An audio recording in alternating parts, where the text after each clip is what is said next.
Assalamualaikum warahmatullahi wabarakatuh. Apa kabar teman-teman? Pada kesempatan kali ini aku mau sharing tentang latihan UKOM kesehatan lingkungan, khususnya penyehatan tanah dan pengelolaan sampah. Nomor 1, kasus. Seorang sanitarian melakukan pemeriksaan kualitas tanah di sebuah TPA sampah. Beberapa parameter harus diperiksa secara langsung di lapangan, sehingga ia harus membawa alat ukur kualitas tanah ke lapangan. Pertanyaan soal, manakah yang termasuk alat pengukur kualitas tanah?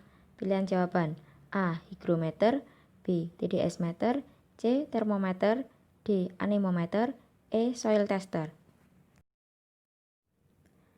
Jawabannya E. Soil tester. Kalau yang A, hygrometer, itu alat untuk mengukur kelembaban udara. Kalau TDS meter itu untuk mengukur TDS di air. Kalau termometer itu untuk suhu, dan anemometer itu untuk mengukur kecepatan angin. Nomor 2, kasus. Di sebuah kota yang padat, timbulan sampah semakin banyak. Di kota itu, sampah dibuang di sebuah TPA yang melakukan pemadatan dan penimbunan sampah setiap hari. Pertanyaan soal, apa nama pembuangan sampah di TPA tersebut? Pilihan jawaban: A. Open dumping, B. Sanitary landfill, C. Controlled landfill, D. Penimbunan, E. Insinerasi.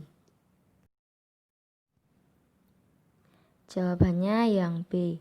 Sanitary landfill. Kuncinya itu ada di kasusnya, melakukan pemadatan dan penimbunan sampah setiap hari. Nah, kalau sanitary landfill itu sampahnya dipadatkan dan ditimbun setiap hari. Kalau yang open dumping itu dia hanya dibuang dan dibiarkan begitu saja. Kalau yang control landfill itu juga dipadatkan dan ditimbun, tapi dia tidak setiap hari, bisa antara 3 hari sekitaran begitu. Kalau yang penimbunan itu bukan.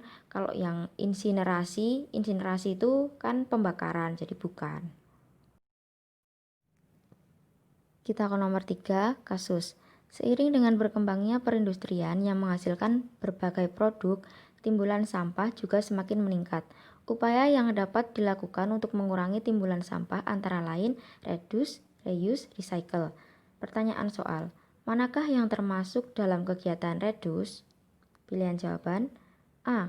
Membuat kompos dari sampah dapur, B. Membuat kerajinan dari sampah plastik, C.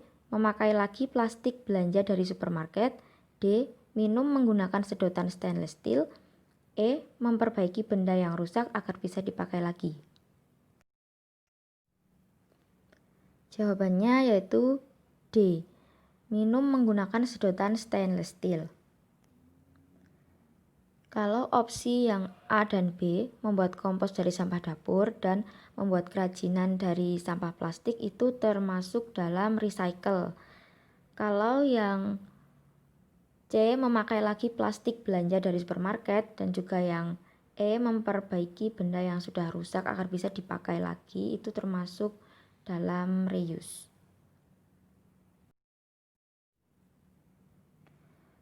Nomor 4, kasus. Sampah merupakan benda yang dihasilkan oleh setiap manusia, yang dapat menjadi masalah bagi manusia itu sendiri. Timbulan sampah yang banyak dan ketidakpedulian manusia menjadikan permasalahan tentang sampah menjadi semakin besar, sehingga memerlukan pengelolaan yang tepat. Terkait dengan pengelolaan sampah, pemerintah telah membuat regulasi yang tertuang dalam sebuah peraturan perundang-undangan. Pertanyaan soal, peraturan tentang pengelolaan sampah adalah: pilihan jawaban: A. Permenkes nomor 492 tahun 2010, B. Undang-Undang nomor 18 tahun 2008, C. Peraturan Pemerintah nomor 41 tahun 1999, D.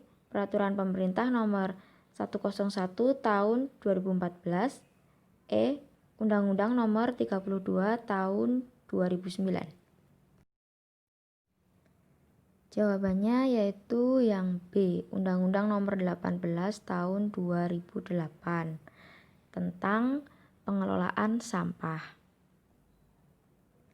Kalau yang A, yang Permenkes 492 tahun 2010 itu tentang persyaratan kualitas air minum.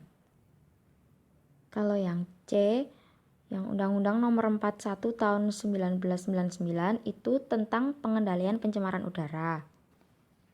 Kalau yang D, yang PP Nomor 101 tahun 2014 itu tentang pengelolaan limbah bahan berbahaya dan beracun atau B3.